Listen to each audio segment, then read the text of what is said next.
আমাদের এই পথসভা এবং আনন্দ মিছিলে যারা হয়েছেন তাদেরকে আমি আমার ব্যক্তিগত পক্ষ থেকে এবং শ্রীপুর থানা বিএনপির পক্ষ থেকে ধন্যবাদ জানাই। সবাইকে আমি সালাম জানাই। আসসালামু আলাইকুম। আমাদের এখানে আজকে এই সভায় উপস্থিত হয়েছে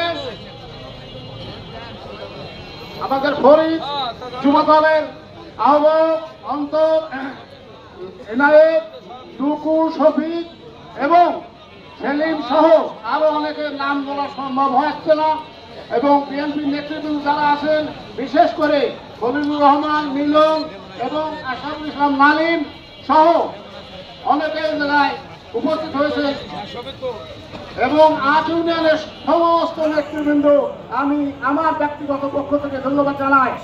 আর সেই সাথে শেখ হাসিনার কথা যেটা বলার বলেছে আমার সেক্রেটারি, আমি শুধু একটা কথাই বলতে চাই, আজকের এই স্বল্প সময়ে এই প্রথম মিছিলের আয়োজনের উপলক্ষে যারা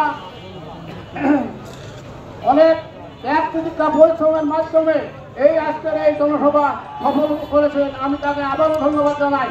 সেই সাথে আমি আরেকটু জানাতে চাই, আমার অনেক দলীয় বন্ধুরা আমাদেরকে ভাবছে প্রতিপক্ষ। আমরা মনে করি বিএনপি করি আমরা সবাই এক এবং আমাদের মধ্যে কোনো দ্বিধাদ্বন্দ্ব নাই।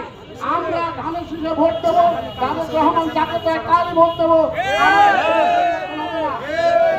আমি যে সমস্ত বন্ধুরা আমাদের এই প্রোগ্রামে বাধা দিয়েছে, লোক আসতে যায়নি, আমি তাদেরকে ধিক্কার জানাই এবং বলতে চাই আপনারা কোন রকম এই দলের ভিতর ডিভিশন আনবেন না, তাহলে আপনার ব্যক্তিগত স্বার্থ হাসিল হবে এবং দলের স্বার্থ হাসিল হবে।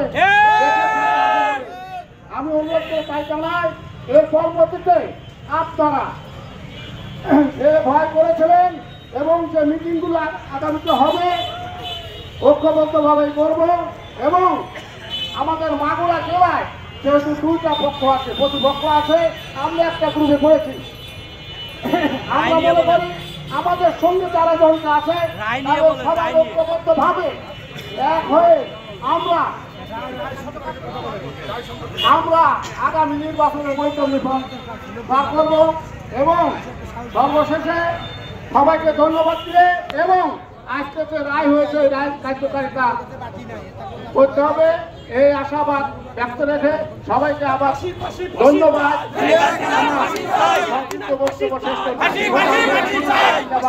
বাংলাদেশ ধন্যবাদ।